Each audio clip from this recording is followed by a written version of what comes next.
And the other thing is, it's very hard to invoke the per capita income between Black Americans and white Americans is not nearly as wide as white Americans and Asian Americans. It's not.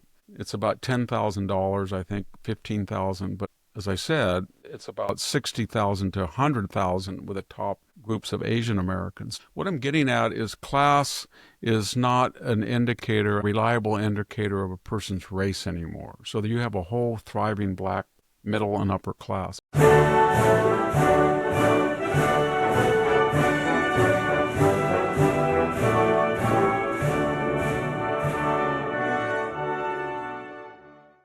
Hello, ladies. Hello, gentlemen. This is the Victor Davis Hanson Show. Victor is the Martin and Neely Anderson Senior Fellow at the Hoover Institution and the Wayne and Marcia Buskey Distinguished Fellow in History at Hillsdale College. He's a man with a website, The Blade of Perseus. VictorHanson.com is the address. I'm Jack Fowler, the host, and we are talking on Sunday, the 29th of June, and this particular episode will be up on Thursday, July 3rd.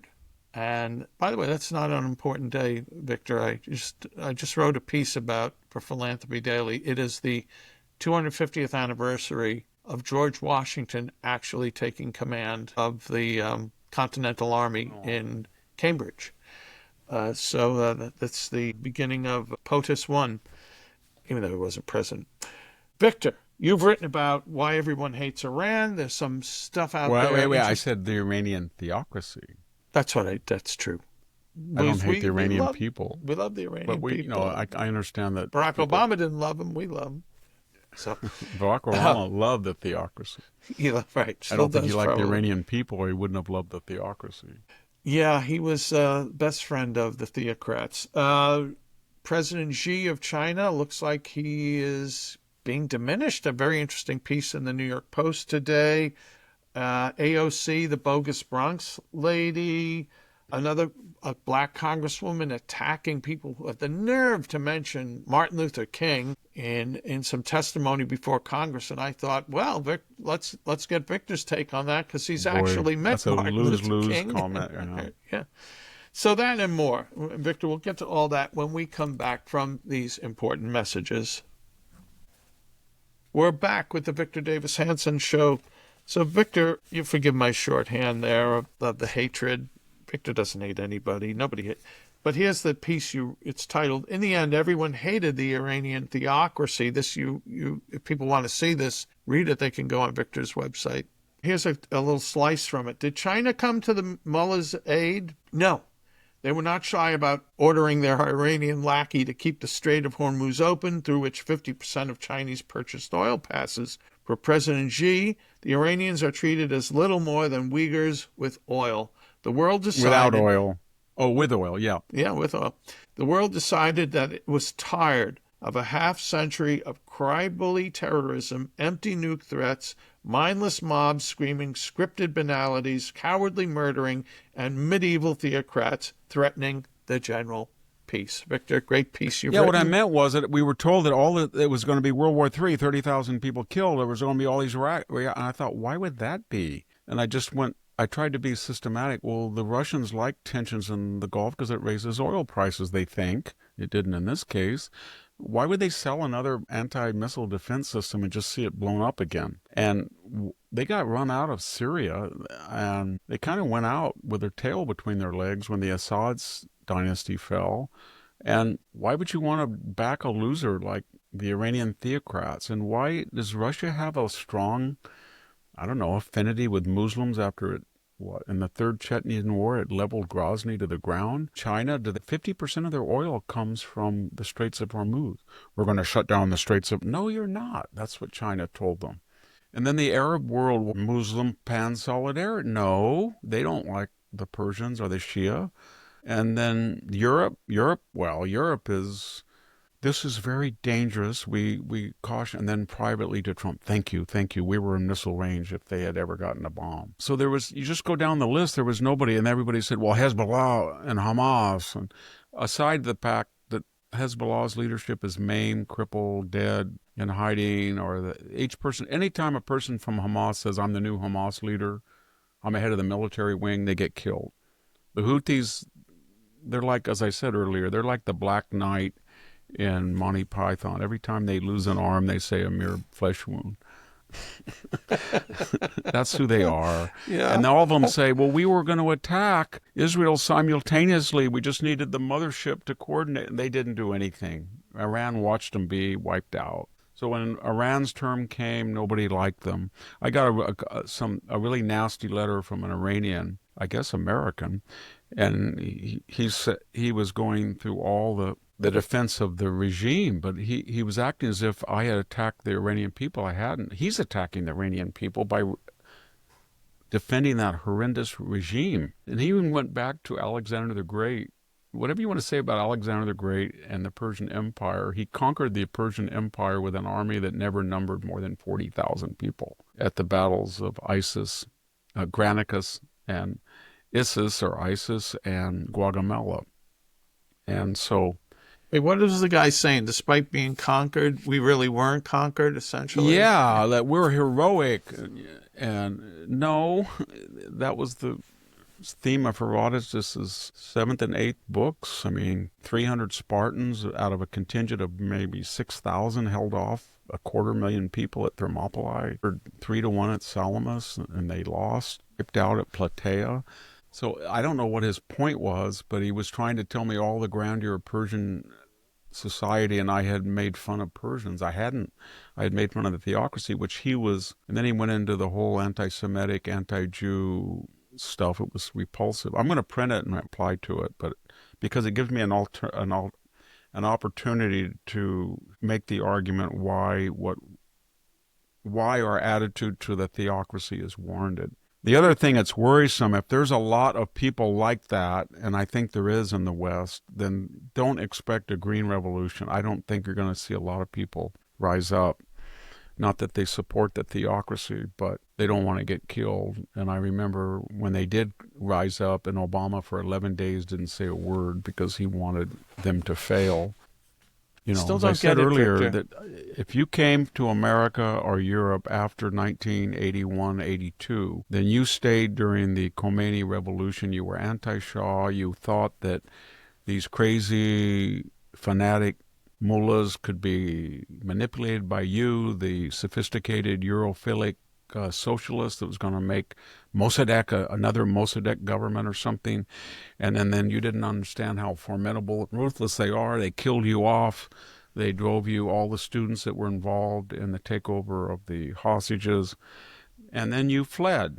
And you fled to the United States in a second diaspora or Europe, and you were not pro-American. That's why you see them in the media, you see them in academics. I met so many Iranian refugees that became citizens or green card holders, and I just asked them, what year did you come? If they came from 78, 79, when the Shah was there, they knew what was coming. They understood that, and they got out with their property, and they were in business, commerce, etc., farming, mining, and they are very successful here. They're very anti-theocratic. They're very pro-American. But the second diaspora, they went into academia, they went into liberal fields, and they sort of blamed the United States for supporting the Shah, which brought in Khomeini, which they couldn't control, and therefore their socialist revolution failed. So then they went to where? The people they blamed, the United States. That's where they went. So it does not make any sense. Or Europe. Has your military group ever looked at the Iraq-Iran war? Yeah, we have. And what is the assessment of the Iranian military? It sued Perseus. At that point, it had about 75 million people to 80 million people, and Iraq had about 30. It had double the population, and Iraq had attacked. They held off the attack. They used suicide, and they did everything. They sent young 12-year-old kids through minefields. They mobilized a huge army, and they actually counter-invaded, and got into Iraq. Saddam Hussein used 220-volt shocks in the marshes to electrocute them. He used poison gas. It was horrific, much worse even than the Iranians. And then that didn't work, and they had the War of the Cities, where they exchanged Scud missiles. Then they had the War of the Tankers. Remember that, where Reagan tried to intervene? That was the latter part. And then finally they came to Khomeini and they said, we can't get arms. Nobody wants us, even our enemies don't want to sell us arms. We had to do, hostages. Remember the Iran-Contra? They were doing anything they could do to get any arms. By 1986 or 7, they had exhausted the Shahs. The reason they did very well in 80, and they rebounded once they were surprise attacked in 81, 82, because they had the largest stockpile they inherited from the Shah. They had F-14s. They had American patent tanks. They had a lot of good material, but they had exhausted that by 84. And then it was a war of attrition, and the Russians were selling arms, and Saddam Hussein which was one of the reasons he invaded Kuwait in 91. He was borrowing massive amounts, multi-billion dollar loans from Saudi, Oman, all of these countries who were terrified of the Khomeini Shias. And then when he wouldn't pay them back, they said, "You got to pay us back." He said, I wasn't fighting for me, I was fighting for the Arabs," and he invaded Kuwait. But my point is, they didn't do very well. And then that famous thing where Khomeini said, "This is the worst thing I'm forced to do the worst, most painful thing I can imagine, that is submit to a ceasefire and basically a de facto loss." So they didn't. And that's important because the myth of the indomitable Iranian military is not backed up by any evidence. They can blow up Marines that are asleep in their barracks via Hezbollah and 3. They can blow up our embassy. They can torture Buckley and kill him. They can blow up Jews in Argentina. They can send missiles. And by the way, this letter writer was bragging to me and this angry reader, "Well, we blew up the Weizmann Institute. And we blew up a university. That's really good. See, we're effective," without the idea that, they were only targeting civilian targets and Israel was going after military and scientific, i.e. nuclear targets. But no, it didn't reflect well on the ability of the Iranian military. Well, I want to apologize for the kafluiness of what happened technically here, but Victor's here. That's all that matters, giving his wisdom. Hey, Victor, thanks for the education there on the Iraq-Iranian war and the might or the alleged might of Iran. And I can't wait to read your response to this Iranophile, I guess. That's a kind term for him. Okay. Also, you mentioned Hamas before, and a headline that I saw this morning, again, we're recording on Sunday the 29th, Israel killed Hamas co-founder Hakam Mohammed Isa al-Isa on Friday. And he is one of the architects of October 7th, and you just can't hide. It would be like you're working for... I'm still writing for National Review, and somebody's knocking off all the editors, and my turn is next as senior, and I think... On the one hand, it would be nice to be editor, but on the other hand, I'll just stay home, but maybe they know where I am. Yeah. Should I want to brag? It's scary. Like, remember Hang 'em High? Yeah. Right? Was it Hang 'em High where he finds every one of them? He has their right. names. And the same thing is they have the names of every single person. They know exactly their role on October 7th. And they're just waiting for that person to announce that he's the head of the military wing of Hamas. Yeah. Or the Hezbollah, the Revolutionary Guard Brigade or whatever. And they're dead. They're dead.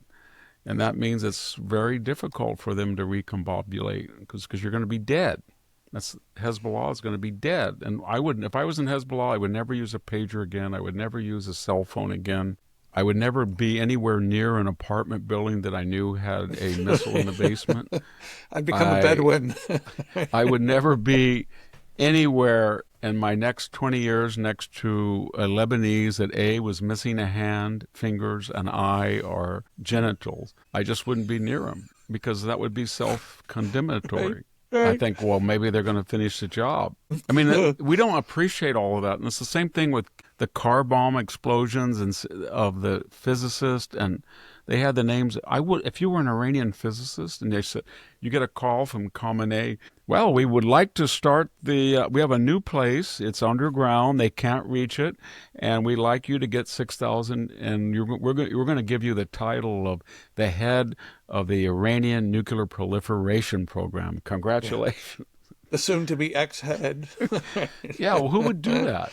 And that's what they don't understand. All of our experts and pundits don't understand that psychological element. You're dead if you do that. And that has a deterrent effect on people. I think even we go back 50 years, 60 years, Eichmann, sorry, they found him and they hung his sorry ass as it deserved exactly. And I mean, everybody thinks these people are zealots when how did Goering, he took cyanide with a secret capsule at Nuremberg, but most of them, I mean, Goebbels and his wife shot their kids. He shot himself. What happened to Himmler? He was an ex-chicken farmer. He was the head of the SS, and then he disguised himself as a sergeant and tried to sneak around, and they caught him, and he took cyanide. They had the Americans and the British had names of all of those top Nazis. Very few of them were defiant, They got out in a Jeep and charged the lines. They just either killed themselves, took cyanide, blew their brains out, or tried to hide and sneak off.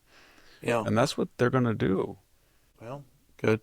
Nice to have some earthly justice. Hey, Victor, before we move on to, I quoted from your article about President Xi of China, and there's some really interesting piece about him out today. Victor, about Xi, this is really interesting. New York Post piece today, again, Sunday the 29th, by Gregory Slayton. Maybe I've read him before. I'm not sure who he is, but it's titled, "Is Chinese President Xi Jinping on his way out?" Here's what he writes. Over the past 6 months, unprecedented developments point to the potential and potentially imminent fall of China's chairman of everything, Xi Jinping. Chinese Communist Party elders, including Hu Jintao, Xi's immediate predecessor, whom Xi humiliated at the 20th Party Congress in 2022, they are now running things behind the scenes. Xi is in poor health and likely to retire at the CCP plenary session this August or take a purely ceremonial position. Xi's downfall has been rumored before, but never have we seen the recent purges and mysterious deaths of dozens of People's Liberation Army generals loyal to Xi, all replaced by non-Xi loyalists. Victor, it's very interesting. The only thing I'll add is, we heard Castro for decades was on his way out or dying, etc. Yeah, we said that Putin was sick. Remember, he had lymphoma. He was supposedly on steroids, but he's still around. They can keep leaders get very exceptional health care. There's always this rumor that Xi was, I think he's the same age as I am. I'm going to be 72. He's born the same year, 53. But he's kind of overweight. He's quiet. You get the impression maybe it never looked like he was happy. But in that type, it's hard for the military and the political class in that country like it is in Iran or anywhere else, because when you see a leader that starts to decline, supposedly, whether physically, mentally, or career-wise, you have to make a calculated guess about the rate of his descent, because if you jump ship too early, he's going to kill you. If you jump ship too late, you miss his successor, you miss the boat. So, what do you do if you think it'd be like Biden if we were in a dictatorship and Biden was a dictator. At what point would you think the Biden people would get you, or he was so far gone they had lost credibility? And it's hard to know. But Biden didn't lose credibility with the Democrats until that debate. Otherwise, they were sticking with him. And the other thing is, what does Xi have to show? What was his, in terms of the PLA, what has he done that is, everybody was talking about BRICS, this new Brazil, India, China, North Korea, Iran. Everybody talks as if it's very formidable. But if you look at the members of the alliance, Iran is inert now. Bing! And you look at Russia, it's tied down. It's lost 1 million dead, wounded, and missing in Ukraine. And it can't crush Ukraine like it thought it could. And China's in the midst of a disastrous trade war with the United States, potentially at least. And he's got a lot of internal problems. I think a lot of people were thinking, why did you get so confrontational with the United States before we had reached military, political, and economic parity? And why did you align us so closely with loser countries like Russia and Iran and lose a lot of our insidious leverage we had over the Europeans and the Americans? It would have been much smarter for you to be nice to the Americans and the Europeans, don't gouge them too much while we built up our military. We don't have parity yet with the United States. We don't have economic parity. They have 1/3 larger GDP than we do. So we weren't there yet. You rushed things. I think that's what they're thinking. Well, they have, I think they also have tremendous debt, or they have these Potemkin cities, not just villages, Yeah, right? nobody's in them. They build, it's not that they have, they have 1.4 billion people, and they build these huge pre-planned cities on real estate principles that are not based on supply and demand in terms of money. And they just, by fiat, order them, and then they think, well, we have 400 million people that don't have adequate housing, but how are we going to pay back the people who we contracted to build this stuff? If these people have nothing, we'll just have to put them in there. If we put them in there, then everybody will want a free house. So what do? And they just sit there as empty cities. And well, plus the aging population, I don't know how they get out of that. I don't think they do. Aging populations, it's not just that you have too many people that can't do a full day's work, but they require a lot of young people to take care of them. The society itself is less risk-taking as you get older, geriatric people. You really, when you go to war, when you have a one-person, one-child family, you're very protective, and as you should be. But an aging population is directly tied to affluence, and gaining affluence, ascending, and more importantly, declining fertility. And they're connected. So it's not the old days of China or the West or any of these societies where you have an extended family and you've got a house with grandma and Aunt Millie, and you've got them watching the little babies, and you got 3 or 4 kids in the same house. That's how I grew up. Extended family. We all had these little houses on this farm, and we would go down and take care of my grandparents.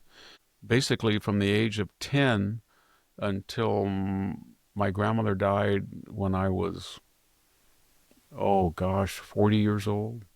No, I was born in 53 and she died in 83. I was 30. All we did was I fixed the house, I mowed the lawn, I took my crippled aunt from polio to places, whether I was at Stanford or Santa Cruz. I drove home on weekends, took them to Eastern Star, the Shriners, Masonic Temple, a Walnut Improvement Club, Farm Bureau, grain. I did all of that.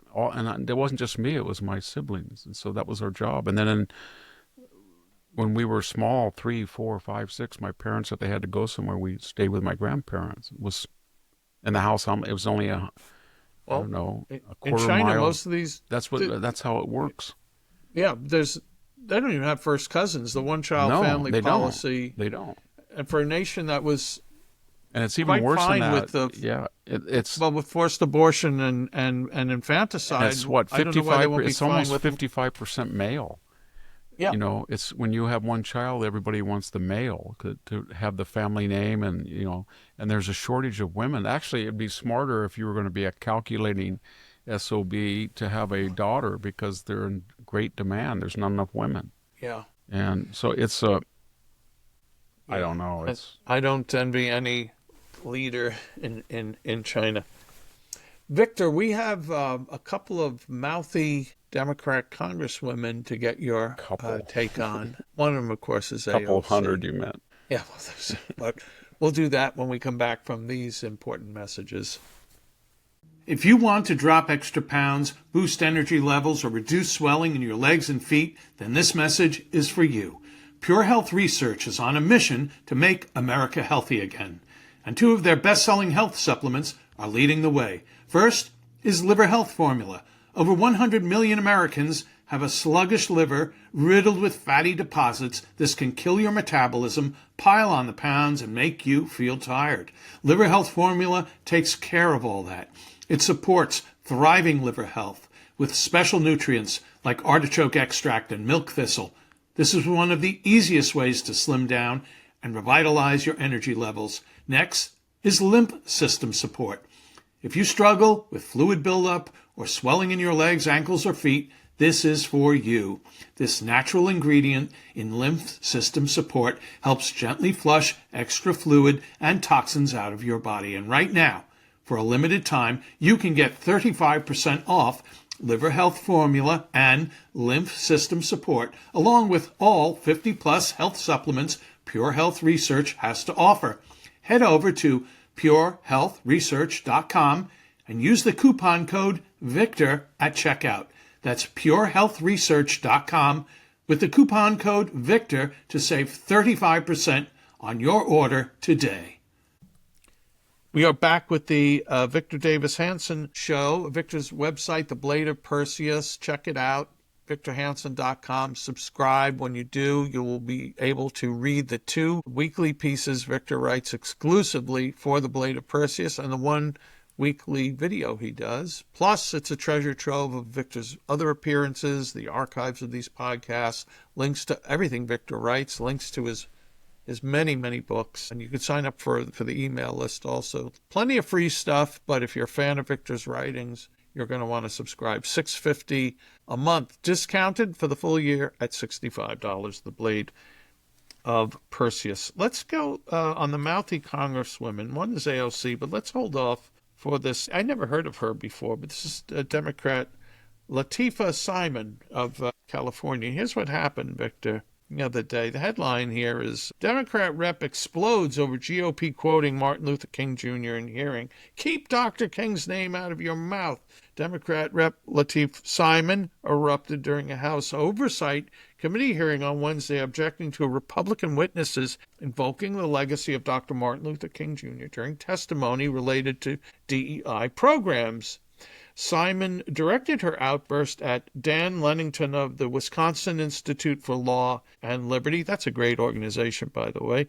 Judge Glock of the Manhattan Institute, also great, and Eric Smith of the Cato Institute. All 3 were testifying during a session focused on the future of DEI policies in federal and private institutions. Very few of you have read and studied and sat in Ebenezer Baptist Church, so I would ask you keep Dr. King's name out of your mouth. Yeah, that's a losing argument. Nobody has exclusivity to anybody, and what they were doing was quoting content of our character, not the color of our skin. That's what he said. Yeah. I heard him at the Grace Cathedral, I think when I was 11 years old. Nobody has a right. That's like saying, well, you're not white, so don't dare quote Lincoln. He's my Lincoln. He's not anybody's Lincoln. And that gets me really angry. You know what is happening now with the black elite community, especially in journalism and media and politics and the administrative state? 2 things are happening. One is they are hemorrhaging voters to the right, and they know that. So you've got 15% of the black vote, but 26% of black male. So it really weakens the argument to say that anybody who votes for Trump is racist, because if you do that, and you're a black leader like Obama learned when he started yelling and screaming at those aides to Harris, you talk down to people. But more importantly, chances are that every 25% you're going to be talking to somebody who voted for Trump in the case of black male. More if you're a Hispanic leader. So that's one thing that racialist, tribalist group has. And the other thing is, it's very hard to invoke the per capita income between black Americans and white Americans is not nearly as wide as white Americans and Asian Americans. It's not. It's about $10,000, I think, $15,000. As I said, it's about $60,000 to $100,000 with the top groups of Asian Americans. What I'm getting at is class is not an indicator, reliable indicator of a person's race anymore. So that you have a whole thriving black middle and upper class. The Wall Street Journal today has an article, for example, about all these black families that are making in states like New York or Pennsylvania and California $250,000 or $300,000, and they're complaining that they're not rich. But if you look at the pictures of their garage, there's a Cadillac, there's Teslas. One woman is complaining, well, we make $350,000, but we can't afford the $70,000 tuition room board our kid in private school. Another one says, we paid $9,000 for my son's athletic program. The point I'm making is that for that new demographic, which is about 50% or higher, the old race, we're victims, it doesn't mean anything. What they're wanting to know is, why am I in California paying $5.50 for gas? Why is kilowatt usage costing me 30 cents a kilowatt? Why are you banning natural gas stove? Why would you ban fracking? They have like anybody else, but this fossilized elite and amber is still into tribal politics. That's how they got elected from these black districts and Hispanic districts, but they don't represent necessarily the rank and file anymore. Not when, in the case of Hispanics, 50% voted for Trump, and 54% support him now, according to the recent polls, and maybe more for deportation. And then, so what happens is they understand that people who are self-identified and self-appointed as custodians of racial fides. So then when they start to see this hemorrhaging, they double down, they get ultra sensitive, and they say things that are either silly or racist. And I'm talking about not just politicians, everybody. So just the last 2 weeks, you've got Jasmine Crockett saying, and then she goes into the fake accent because she's a preppy that went to private school, upper middle class, and she knows she's hemorrhaging supporters. So like AOC, she's got to reestablish that she has a ghetto accent. And she turns it on, it's fake. But more importantly, she's got to say something about white people. So she said, and finally, Kamala Harris, we just voted for an old white man. Just voted for an old white man. And then Whoopi Goldberg, about all of her blacks have it worse than people in Iran. And we had Ilyana Omar not too long ago saying, the biggest threat is white men as terrorists. So they say white. They're obsessed with it, because they're trying to find something to fan up a re-enthusiasm or some anger or racism. They're desperately looking for a Charlottesville, or they're looking for a Michael Ford, or they're looking for something, because they are out of touch with this new movement that is actually a proof of the success of the Hispanic and black classes to become upper class, upper mobile people. And they don't want that to happen, because they were selected as the anchor woman. They were selected as the caucus chairman. They were selected because a large part of their race. And they don't need to do that anymore. But they don't have confidence that they could do it. They're not Tom Sowell. They're not Shelby Steele. They're not people who have confidence in their own exemplary talents and powers. Yeah. Well, Victor, I want to remind our listeners they should maybe want to check previous episodes. And Victor had some very long takes. You don't have to do it now on your meeting of Martin Luther King as a young kid, and hearing him, and actually I think he patted your head or something like that way back. So kind of very interesting. Well, he walked around the entire congregation at Grace Cathedral, and he shook everybody's hand right by the door. My mom pushed me in when they closed the door. And we'd gotten up 6 hours to drive to San Francisco, and there were some African-American women who contacted a woman that we knew and didn't have a ride. So we went all the way out to Hunters Point and picked up 2 African-American women that were elderly, and so we couldn't find a parking place. We came late. So we were in this huge line, and finally they said, the doors are closing. I don't know why my mom would do it. I think it was 11, and she just pushed me. And I almost tumbled into the door, and then they locked it, and I was by myself. And I listened to it. I can remember what he said. It was content of your character. He said that. I think he said that pretty much. But he also said, if you're a landscaper, if you're a janitor, whatever it is, you're going to be the best at what you do. And that's important. You don't complain. You just be the best, and then things good will happen to you. He said that a lot. I don't know if it was on the record. He was just answering, but he was. I remember told my mom that. I said, whatever you're doing, if you're doing the best, that doesn't matter what you're doing. It's how you do it and the level of expertise. And so for her to say that because she happened to go to King's historic church and a white person didn't, that makes her an authority on Martin Luther King. And that's not the way it works. I'm sorry. We don't make rules for you. We don't say that this person is white and therefore you can't quote them. You can have just as much Shakespeare and Socrates representative are just as much yours as they are mine. Just because they look like me has nothing to do with it. So you can be one of the biggest fans of Aristophanes, even though he's white, and I'm not going to say, oh, how dare you, I went to Athens where he lived. Don't ever mention his name again, unless I'm a racist. If I'm a racist, I'll say that. But you're a racist, and that's why you say it. And that's what's sad. I think what's happening here with the whole recalibration of the social, cultural, and political landscape is the tolerance for that now, because of upward mobility and affluence and class not being Trump's success with appealing to people on their class shared interest rather than the racial segregated interest, is that you're going to see more and more of that strident racial demagoguery, and you're going to see less and less tolerance for it. I just tune it out. No. I've had a couple people who do that, and I won't mention their names, but when they start in, I just say, I can't talk to you about it. I don't want to talk about it. I don't want to hear it anymore. I just don't want to hear it. I don't do it. I don't want you to do it. California, the largest minority is Hispanic, 45% of the population, 46%. I have a lot of Hispanic friends, but if somebody starts to saying as a Latina, as a Latino, I just tune out. Fine, you can be a Latino. I don't want to hear it. And I expect you wouldn't want to hear me saying as a white person, as a white person, as a white person. I wouldn't do it. What if they said as a Bronx native? So, Victor, I am a Bronx native. Yeah, well, that's a different thing because you're not identifying by race. No, but there's something about I'm from the Bronx that implies this toughness, this kind of Is the Bronx considered more, is it considered tougher to grow up in than Queens or vice versa? Yes. Yeah.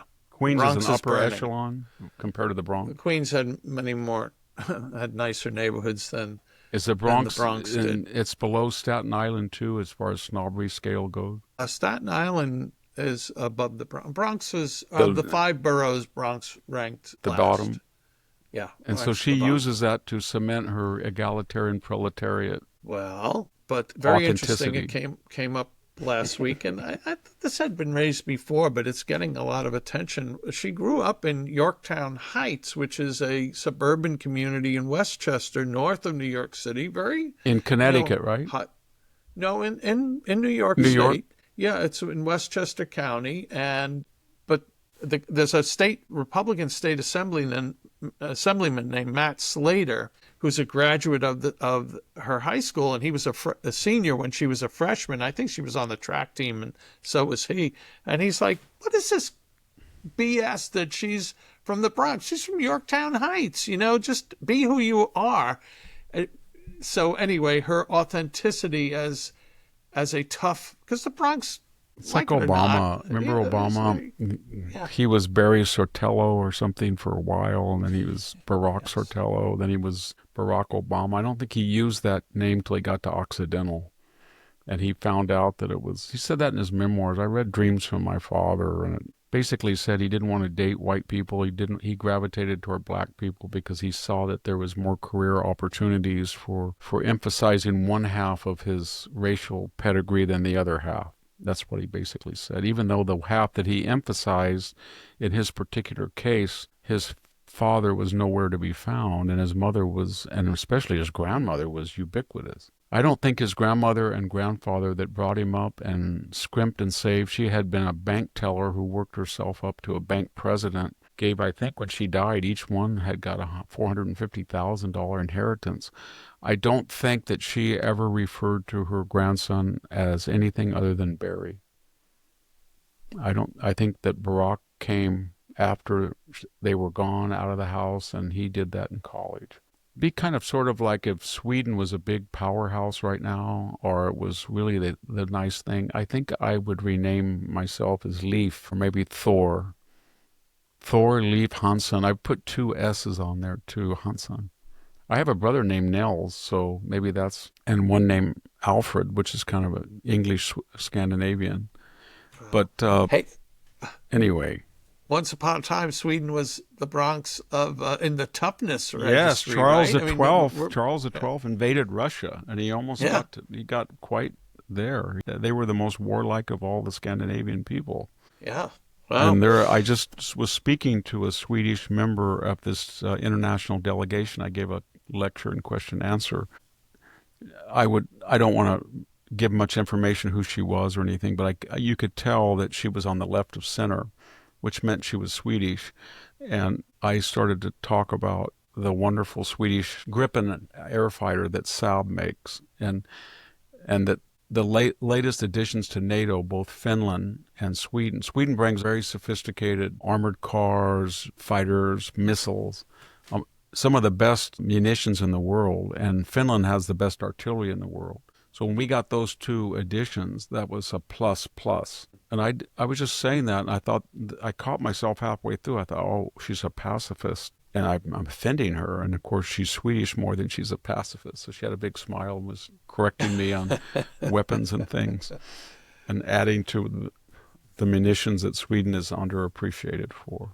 Victor, I want to ask you a question about a former commie, fuzzy how former his communism was, and then we're going to take a break and get into the final chapter of the show, where I want to get some your thoughts on some things going on in Africa. But John Brennan, I'm just curious, how does he have any cachet? He's still on the boob tube, and he was on saying that Iran needed enriched uranium. By the way, John Brennan was a member of the Communist Party. He voted for Gus Hall.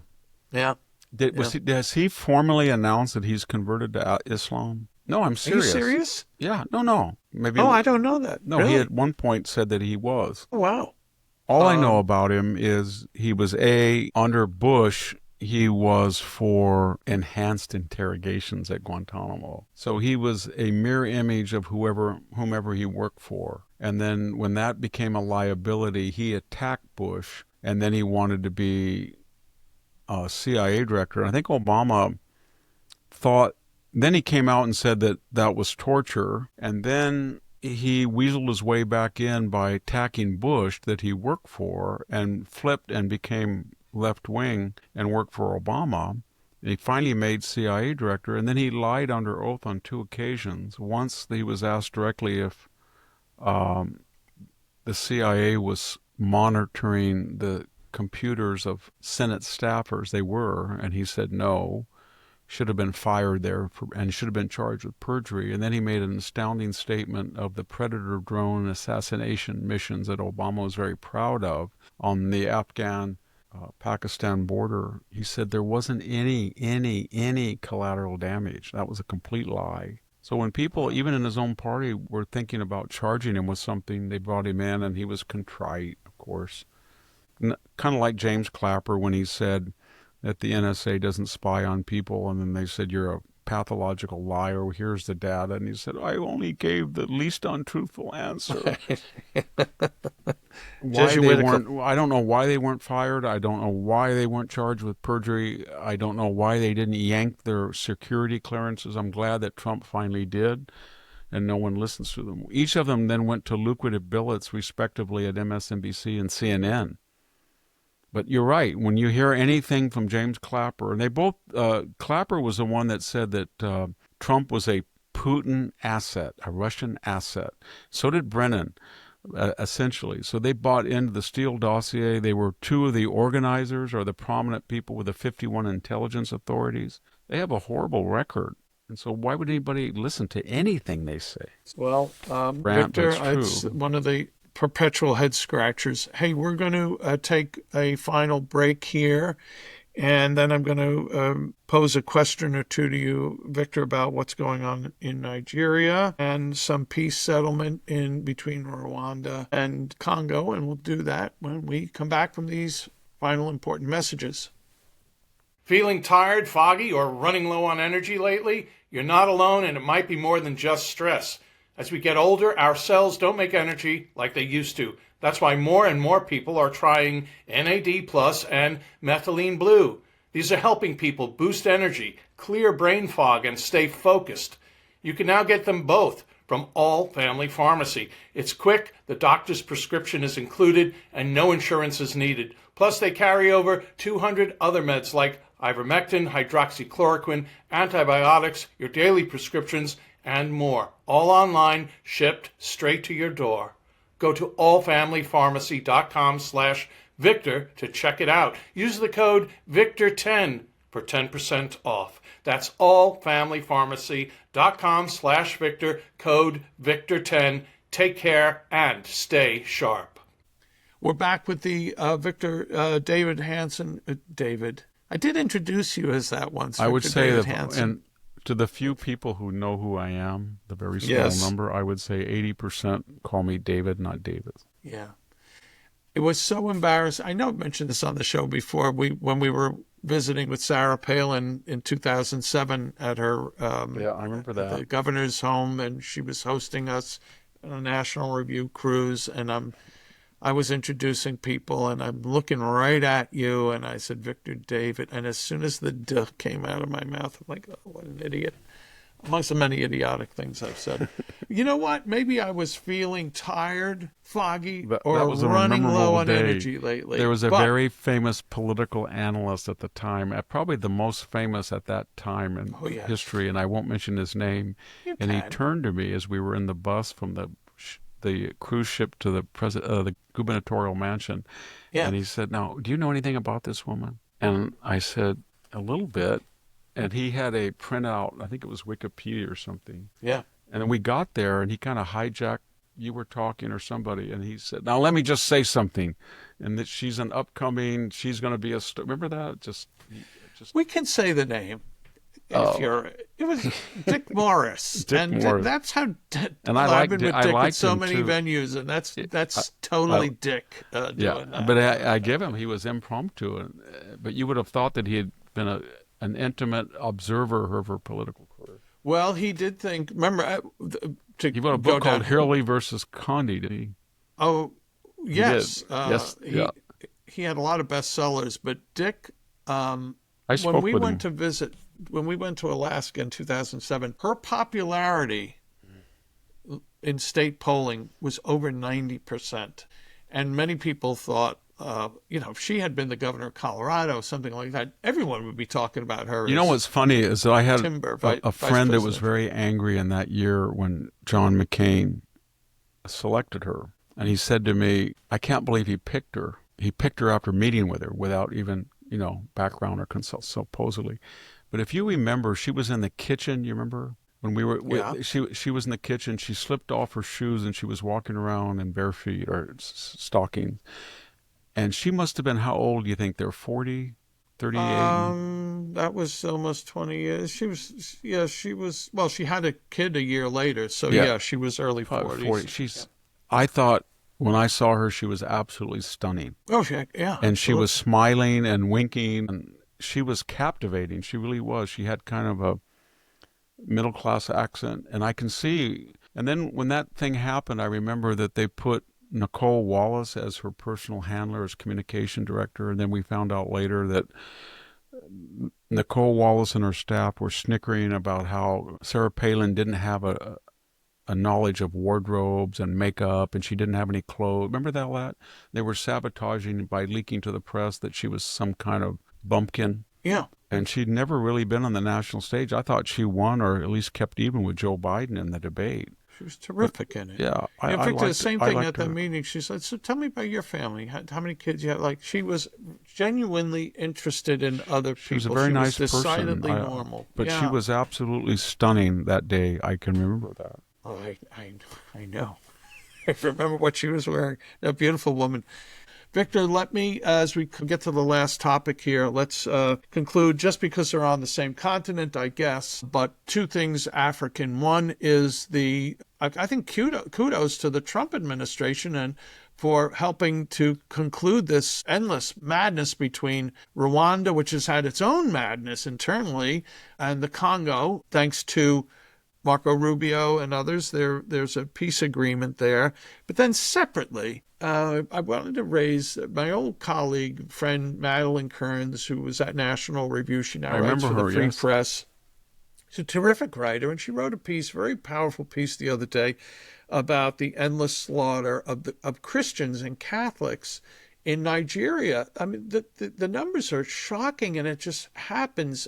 I have a feeling like right now, Victor, as we're talking, there's probably some church in Nigeria that's being attacked by these Islamic terrorists who are macheting these It's a religion of worshipers peace, to death. though. I'm sorry. Of peace. Religion of peace. No, I'm sorry, I forgot that. But I got to ask that. I don't want to keep going back in a sufferential manner, but when I was talking to these international State Department type, I think there were 40 countries or 35. There was somebody from the Congo, and he was asking me what the Trump administration attitude, what was driving their views of Africa. And I said, well, we get most of the attention on Europe because of trade and Asia, but Latin America and Africa kind of get left out. But there were two concerns, it seems to me, in the Trump administration about Africa. One is economic and the other is cultural. And the economic is they're very worried about Chinese influence and the Belt and Road Initiative. Both in an idealistic sense that these countries are getting in terrible debt, allowing China to build highways, bridges, ports, airports, and then paying for it by natural resources, which I never understood that either. You said that why aren't people getting outraged about Christians? And I can't figure it out, because the other cultural worry is what you're talking about. There's a lot of people that are surrounding Trump that are angry and that there's no attention to this slaughter of Christians in Africa. But there's also there's no condemnation for China. If that was a Western country that went into the third world and built segregated enclaves so their people were not interacting with the local population, and then building these a lot of them are substandard infrastructure projects, and then charging them for it and making them pay with copper or lithium or whatever they pay for, there would be international outrage. That's another thing about the international left. They don't mention China at all. I can't figure if they're just scared of China, or they're bought off by China, or they still have this nostalgic idea of a little star and their college cap they wore, Mao suit they put on. I don't know what it is, but those are the two things that really, I think, concern the administration. And same thing with Islam. It's like China in the religious sphere. It has a complete exemption from the same type of scrutiny that other religions or the West is put under. And, you can see it on October 7th. You can see it in the Iran war. All of a sudden, Israel is taking out physicists that have a military component to their occupation, and people in the military and military targets. And this crazy person from Iran or from an Iranian somebody, an expatriate, writes me that he's boasting that I underestimated the efficacy of the Iranian military because they attacked the university and a research cancer institute. And he's bragging about that. And he's so inured to the idea that Westerners would never challenge him or his left-wing politics or his Islamic politics that he can say things that are self-contradictory and condemnatory. Because you say, well, if you're such a superior civilization or religion, why are you bragging that you attacked a non-combatant doctor or surgeon or researcher when the other side is not doing that? And you're bragging about that the only people you can kill are defenseless? I haven't kept up to date, but I don't think that Iran killed one soldier in this 12-day war. Maybe they did. That was on leave or something. But it was a war against civilians. And I don't think that Israel deliberately targeted very many civilians unless they were working on a nuclear project. Yeah. But anyway. Okay. Well, Victor, we're at the conclusion of our show, which is a day out from the 4th of July. So we hope our listeners and viewers enjoy themselves on this federal holiday. Great day. 249th birthday of America. Next year will be the sesquicentennial. So I have that right. We conclude our shows with some comments from our listeners and readers, and here are two. One is headlined "So Much Great Information and Knowledge," and this is from MDHBPB, who writes, "I'm 74 years old, a retired RN, and I only wish I'd known about VDH many, many years ago. Thank you so much for helping me, and I'm sure millions of others understand our history as well as present. I listen every day if possible. Keep up the great work." And then the other comment is from Tony L. Upchurch. I think this is off of YouTube. I've always thought of VDH as a very rare animal, kind of like a wolverine. The highest level of intelligence, very stealthy and fearless. And everyone wants to know what he thinks. He's giving me a free education in his columns for over 35 years. Thank you, VDH. I'm so glad you are feeling I appreciate better. that. Yes, I am. Yeah. I had my 2-week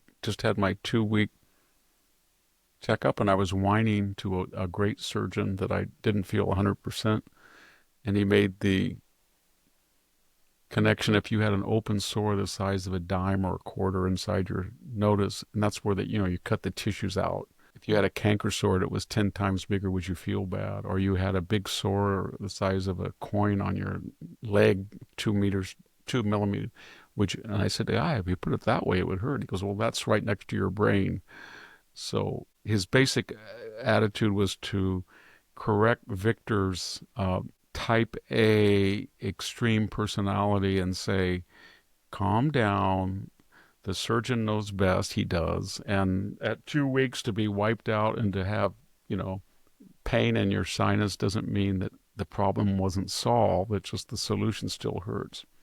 I like him a lot. I don't know that you have a type A or type B. I think you just have a type V. Your personality is quite unique, my friend. So. Oh, I think I inherited, my parents were, I don't say neurotic, but workaholics. I don't relax like I should, is what I'm saying. Yeah, you don't sit down. And that's not in depth. I have siblings that were very calm, quiet. Yeah. I mean, that were able to calm down. But I can't, if I'm watching TV, I'm typing at the same time. Well, you're right like a fiend. And you're finished your book, by the way? Yeah, I started on January 5th, the Trump book, as I'm working on today, 120,000 words, and I have to have somebody look over it and edit it, which I do have. They're correcting typos and stuff, and I had another, and I'm going to go through the final copy and submit it.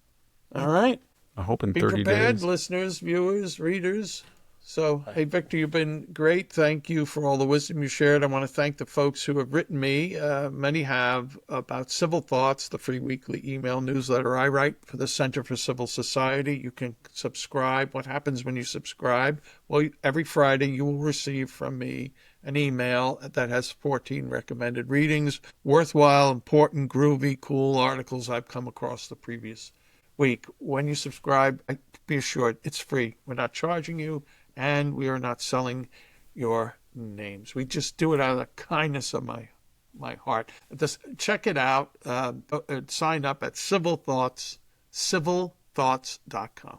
Thank you again. Victor, you've been terrific. We'll be back soon. Thank you. With another episode of The Victor Davis Hanson Show. And God bless America.